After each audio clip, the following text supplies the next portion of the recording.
कैसे हो भाई? दुखी हूँ।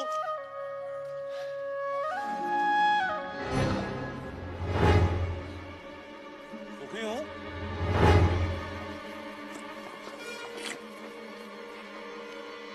क्या कहा तुमने? सुखी हूँ। अरे सुना तुमने? हमें सुखी आदमी मिल गया। क्या तुम सुखी हो? एक ही बात कितनी बार कहूँ? हाँ, मैं सुखी हूँ।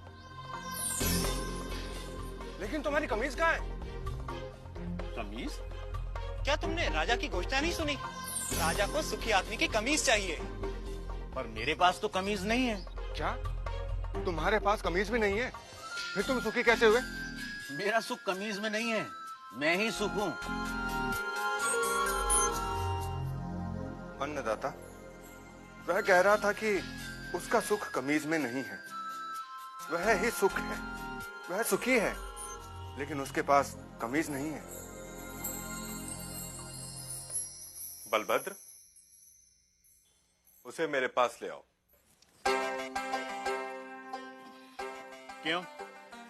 क्या राजा को मेरी और मेरी बैलगाड़ी की सेवा चाहिए? पर उसके पास तो हाथी, घोड़े, रथ। भूरा, राजा को तुम्हारी बैलगाड़ी या तुम्हारी सेवा नहीं चाहिए। राजा तो तुमसे मिलना चाहते हैं। पर मैं राजा से मिलकर क्या करूंगा? शायद वे तुम्हें पुरस्कार देना चाहते हो। पर मैं राजा से पुरस्कार लेकर क्या करूंगा? शायद पुरस्कार के धन से तुम और सुख पा सको, कमीज खरीद सको।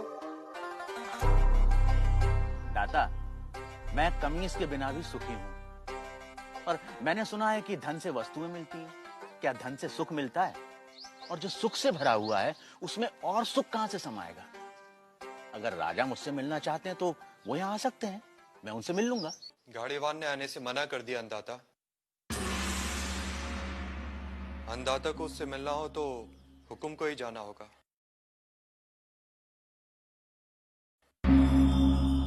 और गाड़ीवान से मिलने राजा अपने मंत्री हजूरियों दासों के साथ गाड़ीवान भूरा के गांव पहुंचा। भूरा, भूरा, भूरा। अभी कहीं नहीं जा पाऊंगा, मेरे बैल सुस्ता रहे हैं। भूरा, अन्नदाता तुमसे मिलने आए हैं। भूरा, कहिए। तुम जो मांगोगे मैं तुम्हें दूंगा। हाथी, घोड़े, दास, दासियां, जो चाहे मांग लो। पर मुझे सुखी होने का रहस्य बता दो। मुझे नींद आ रही है राजा, मुझे सोने दो। राजा हैरान था। दूसरी बार राजा फिर बड़े दल बल के साथ आया।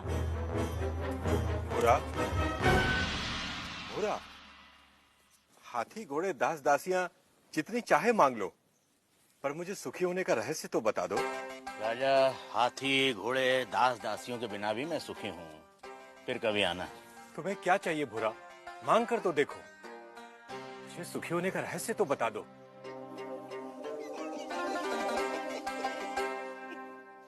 जो स्वयं सुख की खान है उसे लालच देने का काम मूर्ख ही कर सकता है। जा राजा जा, फिर कभी आना।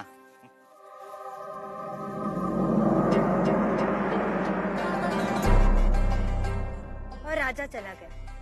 उसे समझ नहीं आया कि गाड़ीवान भूरे को क्या चाहिए था। कि अचानक राजा एक दिन अकेले गाड़ीवान के सामने आ खड़ा हुआ।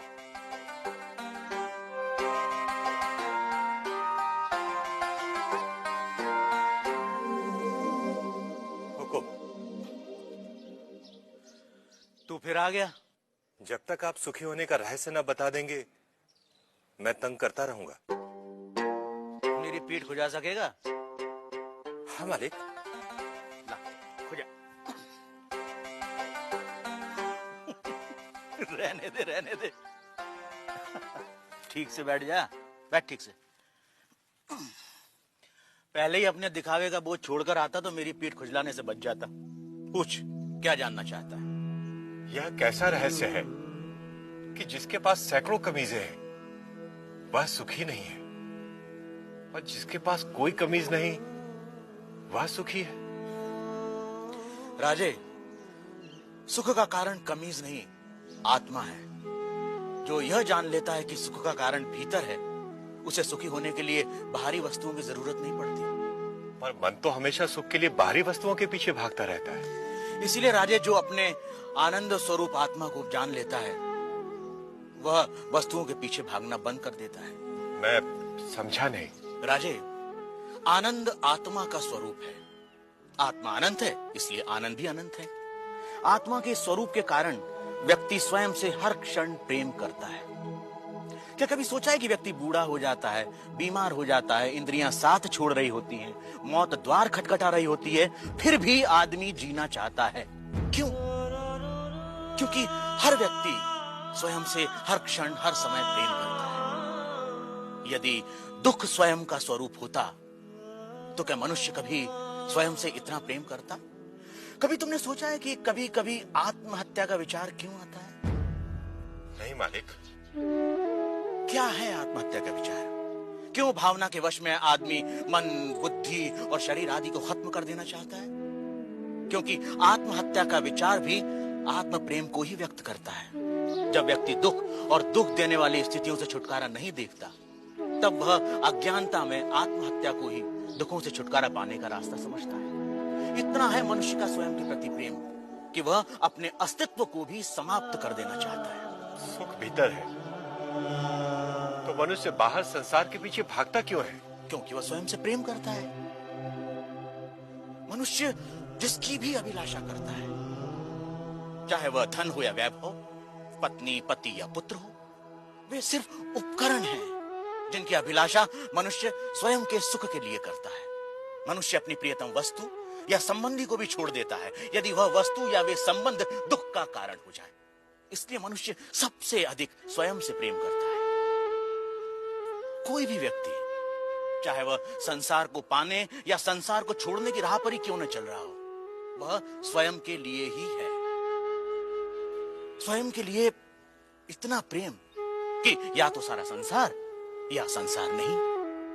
स्वयं के प्रति इतना प्रेम ही आत्मा के सुख स्वरूप का प्रमाण है। यदि ऐसा नहीं होता तो मनुष्य दुखों से प्रेम करता।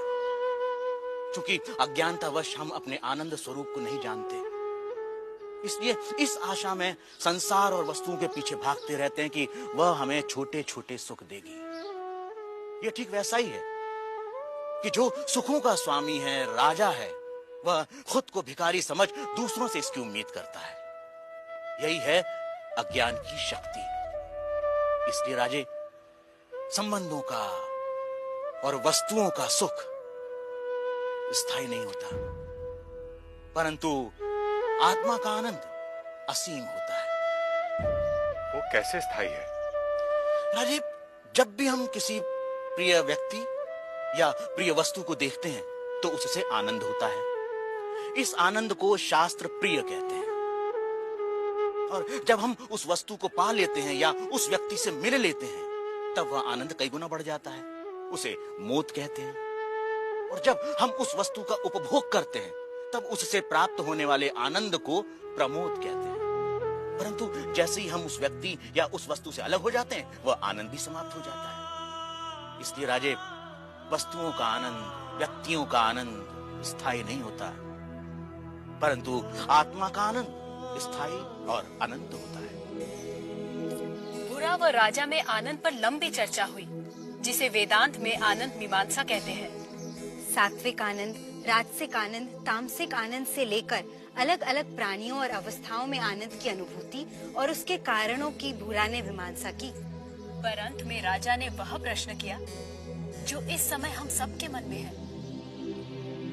आर्य, यदि मैं ही आत्मा और आत्मा का आनंद स्थान, समय, जन्म, शरीर, मन, बुद्धि और बाहर की किसी भी वस्तु से स्वतंत्र होता है, तो मैं अनंत, असीमित और पूर्ण आनंद का अनुभव क्यों नहीं कर पाता? राजे, यदि तुम अपनी आंखें बंद करोगे तो अंधेरा ही दिखाई देगा। जब तक तुम शरीर, मन, बुद्धि, संसार, वस्तुएं, रस, भाव और विचारों की ओर ही देखोगे, तब तक तुम उस अनंत, असीमित और पूर्ण का अनुभव नहीं कर सकोगे। इसमें गलती आत्मा की नहीं, हमारे दृष्टिकोण की है। इसलिए राजे, यदि सुख चाहते हो तो बाहर नहीं, भीतर देखो। तो सूत्रधार, क्या इसका ये अर्थ हुआ कि सुख की कामना ही आत्मा के आनंद स्वरूप का कारण है? तुमने ठीक समझा नटी। इसीलिए पूरा जीवन हम सुख की तलाश में रहते हैं। आप जो होते हैं पूरा जीवन उसी की ही खोज करते हैं। हम आनंद हैं, इसीलिए हम अनंत सुख की अभिलाषा रखते हैं। इस सत्य को ना जानना ही दुख का कारण है।